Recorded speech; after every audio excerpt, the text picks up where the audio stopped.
Sir आप process कब तक करोगे? हमारे पास अब क्या बचा है? हमारा 2 साल खराब कर दिए, मैं अब कहाँ जाऊँ? फर्जी डिप्लोमा यहाँ चला रहे हैं तो ऐसा क्यों कर रहे हैं? 2017 से चलाते आ रहे हैं। क्या शिक्षा का मंदिर अब धोखाधड़ी का केंद्र बन गया? आगरा के प्रतिष्ठित दयालबाग संस्थान में छात्रों के भविष्य के साथ खिलवाड़ क्यों? नमस्कार, मैं हूं अवंतिका सिंह। आज सवाल शिक्षा का नहीं बल्कि शिक्षा के नाम पर हो रहे व्यापार का है। आगरा के प्रतिष्ठित दयालबाग एजुकेशन इंस्टीट्यूट के डीएलएड की छात्र छात्राएं आज सड़कों पर क्यों? क्योंकि उन्हें पता चला है कि जिस डिग्री के लिए उन्होंने अपने सालों बर्बाद किए हैं कि कोई कीमत ही नहीं। भैया हमारे यहाँ पे अच्छी व्यवस्था है, मैं आपको दूंगा। उसके बाद मैं हम लोग परसों पता चला कि आपके यहाँ यूपीएसआरटी हमसे 2 दिन से ये घुमा रहे हैं। हम प्रोसेस में हैं, सर आप प्रोसेस कब तक करोगे? हमारे पास अब क्या बचा है? हमारा 2 साल खराब कर दिए, मैं अब कहाँ जाऊँ? हमारे घर वाले अलग से डांट रहे हैं, मेरी पूरी जिंदगी खराब कर दी है। और उसके बाद कह रहे हैं कि तुम्हारी जानकारी तुम अपना लेके पढ़ो, मैं तुम्हारा ठेका लिया हूँ। मतलब आप मैं आपके भरोसे पढ़ रहा हूँ, अब हमारा ठेका नहीं लिया, मैं कहाँ जाऊँ? मैं कह रहा हूँ आप कोर्ट जाओ, मैं कोर्ट जाऊँ, मैं यूपीएसआरटी की जाऊँ, आप क्या करोगे? आप मुझे केवल बरगला रहे हो। ये पूरी तरीके से इनके आप फर्जी तरीके से लोग चला रहे हैं और ये आगे भी यही करते रहेंगे। मैं आगे वाले स्टूडेंट्स से कहूंगा कि पूरी जानकारी पहले आप ले लो और हर एक विभाग की जानकारी लो। इनके मैं बता रहा हूँ सर, ये लोग बोल डरने के मारे नहीं बता रहे।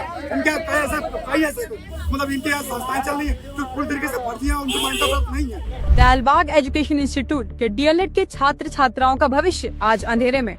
मामला यह है कि संस्थान द्वारा चलाया जा रहा यह कोर्स SCERT यानी state council for education research and training से मान्यता प्राप्त ही नहीं है।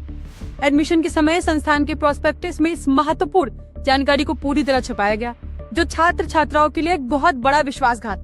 बिना SCERT की मान्यता के ये छात्र उत्तर प्रदेश में आने वाली किसी भी सरकारी शिक्षक भर्ती ऐसे सुपर के लिए एलिजिबल नहीं है।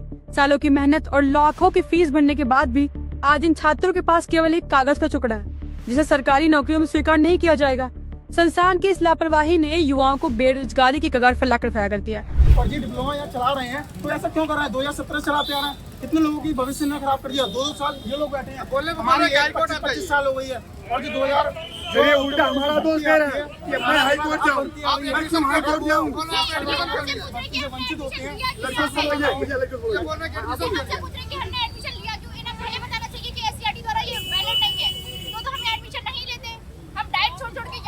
जब एडमिशन हुआ था आपका तभी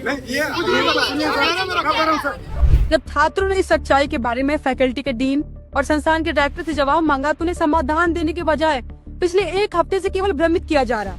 हाथ तो तब हो गए जब छात्रों की आवाज दबाने के लिए कॉलेज के मेन गेट बंद कर दिए गए और उन्हें परीक्षा के अंदर बंधक बनाने की कोशिश की गई। प्रशासन की तरफ से अब तक कोई ठोस लिखित आश्वासन नहीं दिया गया है, सिर्फ कोशिश कर रहे हैं का यही खोखला जुमला चल रहा है। और हमारा पूरा विश्वास है कि जब भारत सरकार हमें अनुमति दे रही है तो राज्य सरकार भी देगी। सर थोड़ा सा हमें समय दीजिए, इसको सॉल्व करें। क्यों सर?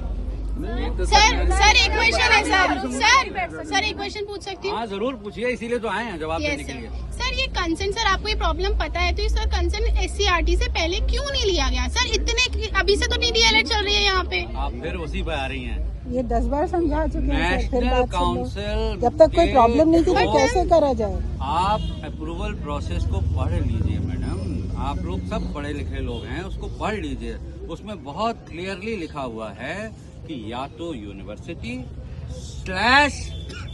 /SCERT तो ऑब्लिक में होता है ना, या विकल्प होते हैं ना, 2 विकल्प होते हैं तो स्लैश के बाद लिखा जाता है ना। तो जब एक विकल्प के थ्रू नेशनल काउंसिल मान रही है, भारत सरकार से ज्यादा क्या है? जब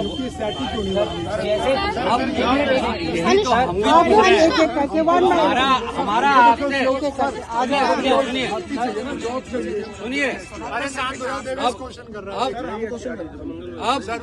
एक मिनट एक क्वेश्चन 1 बाय 1 सब करिए, सब जवाब मुझे देने हम नहीं जा रहे हैं, आप रोके करिए। सर स्टेट काउंसिल आप क्यों नहीं मान रहे हैं? मैं आपकी तरफ से बात कर रहा हूँ, मान जाएंगे।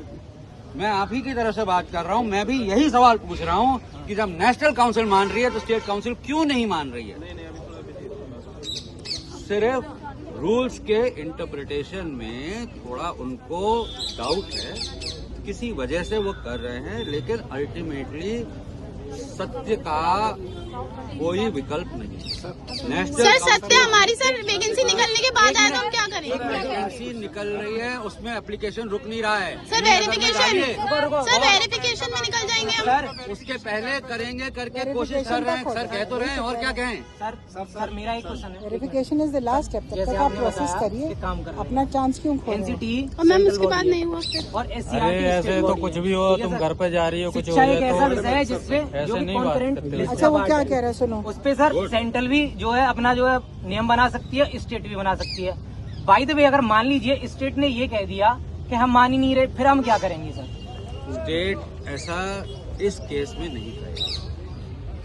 सर अगर उसको सर एक मिनट सर मैं क्लियर करता हूँ सर। एक मिनट थोड़ी सी और मेरी कंप्लीट हो जानी थी, फिर आप कहना। ठीक है, अभी हमको एनसीटी से अप्रूवल मिला हुआ है, ठीक है सर।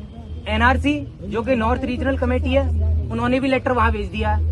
तो ऐसे क्या इश्यूज आ रहे हैं जो एनआरसी और एनसीटी के लेटर होने के बावजूद भी एससीईआरटी नहीं मान रही है? यही तो हम उनसे पूछ रहे हैं, और अभी तक उन्होंने हमें एक मिनट, जो चीज आप हमसे पूछ और रहे अगर हैं, सर आगे भी ये कंटिन्यू मेरी बात रहा, सुनिए। तो क्या होगा? अभी लिखित में उन्होंने हमसे कोई भी इस बात की पुष्टि नहीं करी है कि वो नहीं मान रहे हैं। सिर्फ उन्होंने अपने मेन्यू में नहीं नाम डाला है। वो बताएं तो सही किस वजह से नहीं मान रहे हैं। हम उसको भी फुलफिल करेंगे। सर आप सर तो सर फिर यूनिवर्सिटी कोर्ट में यूनिवर्सिटी कोर्ट में चली जाए सर कोर्ट से सर आप सर कोर्ट चले जाइए सर, विदिन अब सर 4-5 दिन के अंदर कोर्ट चले जाइए सर। कोर्ट से सर एक आदेश लेके हमको दिया जा सकता है। ऐसा है कि जो आप विकल्प बता रहे हैं वो आखिरी विकल्प